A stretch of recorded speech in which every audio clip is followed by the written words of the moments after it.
everybody, welcome back to my channel. This is going to be part one in a two-part video series I want to do right now on products worth and not worth the hype. If you watch a lot of YouTube videos and read a lot of blogs on beauty products, you know there are products that come and go with the seasons that are really immensely popular and it seems that everybody loves them. Well, such is the case for some products, and then some products, you know, we each have our own kind of special needs with, and sometimes these products that everybody loves don't really work out for you. So I'm going to share today the products I think are not worth the hype. Before I begin, I would like to just put out there that this is just my own opinion, and just because these products don't work for me doesn't mean they might not work for you. So just my opinion, and I think these products don't deserve the hype because I just couldn't really see it. So the first product I'm going to get a lot of hate for, and it's the Benefit They're Real Mascara. I've only been using this mascara for about a month now, but I just find it's too wet. I can't wear it by itself because it's so wet that it just makes all my lashes stick together. The only way I can use this is if I use one layer of a different mascara first, and I use this mascara to intensify, darken, and make the look a little bit more intense. But absolutely there is zero chance I'm going to be using this by itself. It's just too wet. This brush just stabs me in the lash line every single time. It really hurts to use if you get really close to the root of your lashes, which I like to do when I apply my mascara. I just really don't like their real mascara, and maybe, you know, it will change a month or 2 months down the road when the formula begins to thicken. I might like it a little bit more, but right now I don't think it's worth the hype, and definitely not straight out of the tube. It's just too wet, and it's also a pain to get off. I feel like I lose a lot of eyelashes when I try to get it off at night, and this isn't even a waterproof mascara formula. It's not waterproof. It shouldn't be such a pain to get off, but you know, I do appreciate on one hand that it lasts all day, but it's just too much effort to get off at night when I don't like the look this gives in the first place. So just not worth it to me and not worth the hype. The next two products are from the same line. It's a brand I love from the drugstore. It's NYX. I love NYX products because they're really, really good, first of all, and second of all, they're cruelty free, so I like that. But the cream blushes just did not work for me.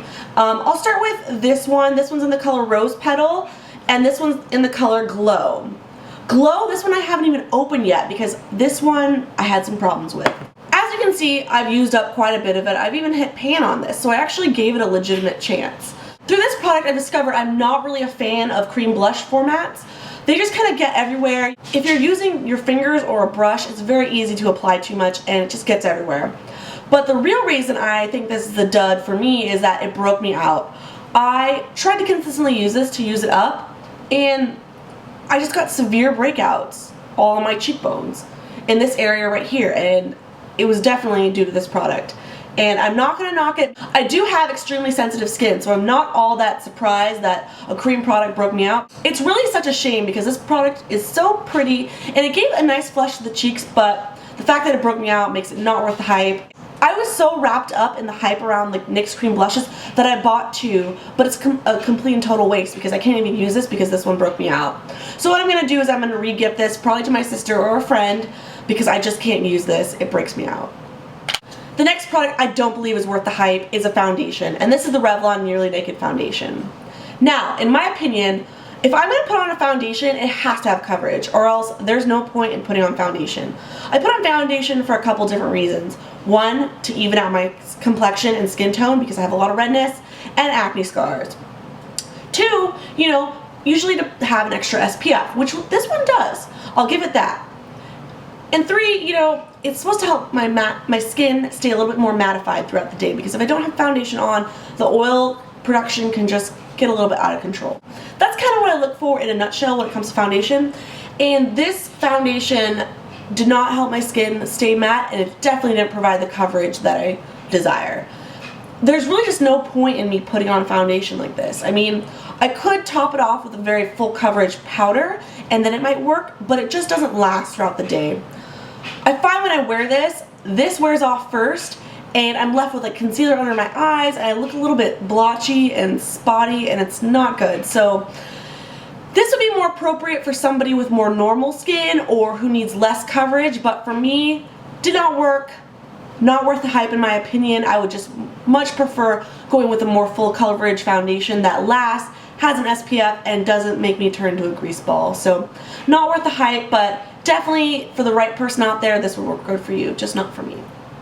And the last product I believe is not worth the hype at all whatsoever is something I actually don't have. I bought one of them in the past and I used it all up, but I really just kind of, I cringed the whole time because I really didn't like it.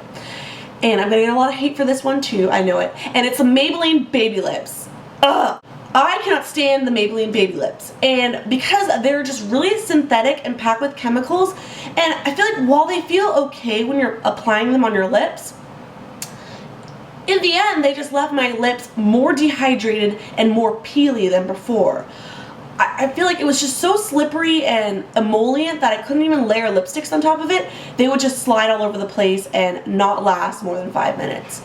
By itself, it left my lips even more dehydrated and more peely at the end of the day, and I cannot stand that. So dried, peely lips, I mean, that's defeating the whole purpose of lip balm in the first place.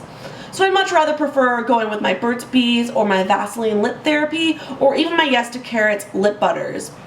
They're so much better, they're better for you, and they really leave your lips hydrated versus the Baby Lips, which leave my lips dehydrated.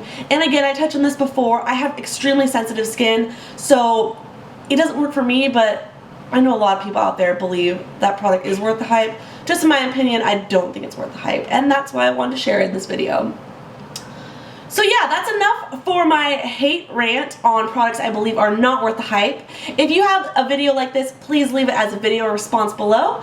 I hope you enjoyed it, and please stay tuned and check out my products I do believe are worth the hype video. I will either link it below or it will be published very soon after or before this video. I hope you guys like this video, and I'll see you very soon in my next one.